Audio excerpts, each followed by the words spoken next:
Hey everybody, let's make my angel eggs. I don't like to call them deviled eggs, but you got to start with older eggs because they peel better. And you need to set them out overnight so they get to room temperature. And then put them in a cold oven directly on the racks. Now you might want to test this with 2 or 3 eggs before if you've never done it in your oven, so you don't make a huge mess. Bake for 30 minutes at exactly 325 degrees. Here's the recipe. It's quite simple. I'm doing 24 eggs. I know it's a lot, but I like to do a lot at one time. Over the years, I've gotten this rubber Tupperware container and Rubbermaid container, which helps me hold the eggs.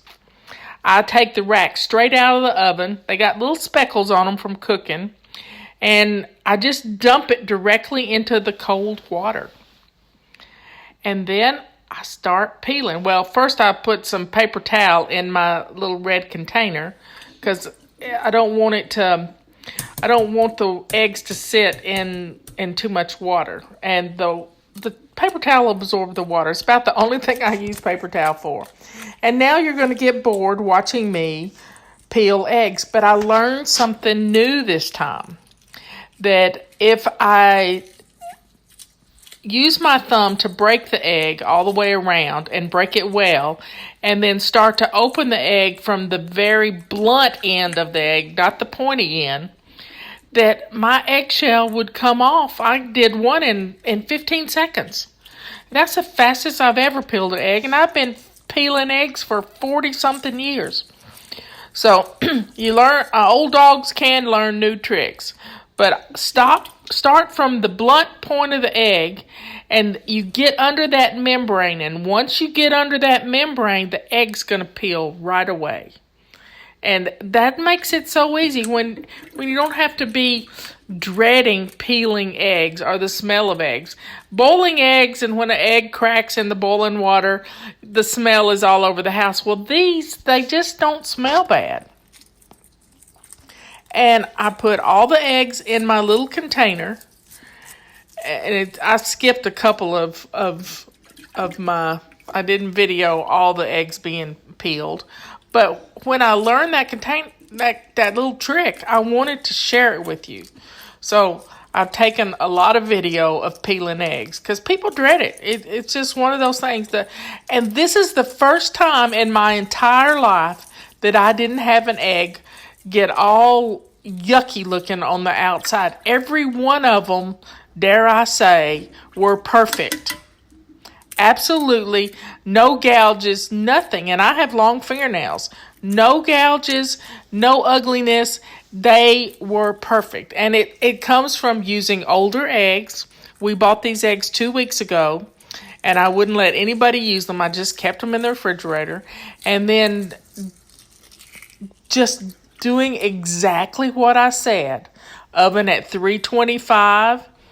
But you put the eggs in the oven first. You let them set out overnight to get room temperature. You could even let them get to room temperature in your oven overnight. And then all you have to do is the next morning, turn your oven on 325 for exactly 30 minutes. Set your timer. And while your timer's going, you can fill your sink up with cold water.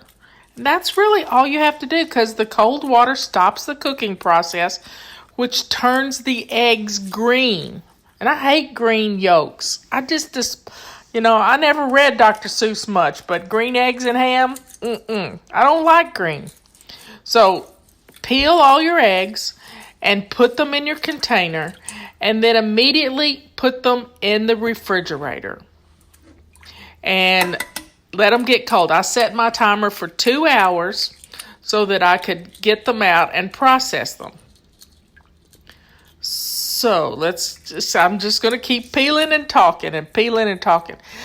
Trying to do these the day of Thanksgiving is nerve-wracking. You've got so many other things going on trying to do these. And if you're trying to do Thanksgiving dinner all by yourself, then it makes it hard for you to do on Thanksgiving Day. So that's why I like to get them all processed and ready to go in my refrigerator, because we used to have go visit somebody for Thanksgiving dinner, and my thing was to make the eggs.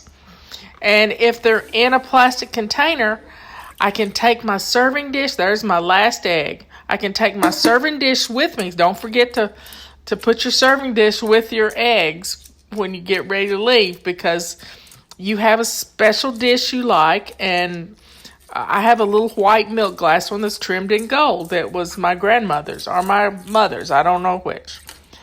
But here we go. They're all peeled. It didn't take any time at all. Now the eggs are in my little plastic container, and they're going to go straight in the refrigerator. Now, it's been 2 hours. I've taken them out of the refrigerator. They look like little aliens. I just love them. That's where they've been sitting on the rack. And that's how pretty they look on the inside. Now, we're going to take the yolks out, and we're going to put the eggs back together and put them into the container. Now, I've removed the wet paper towel because it's absorbed all the moisture. And I just want them. Here's the recipe for my stuffing, my filling for my eggs. I don't know why it's doing that, but hey, that's not good. Oh well, it's not perfect. I don't know how it did that. So I'm mashing I put the whites back in the refrigerator, and I've got this little pastry blender that's real old that I use to mash the eggs up. But you can use a fork. A fork works well too. And I'm going to have I use mayonnaise, pickle relish, mustard, and sugar in my filling for my eggs. Now in the South, we like to put paprika on top.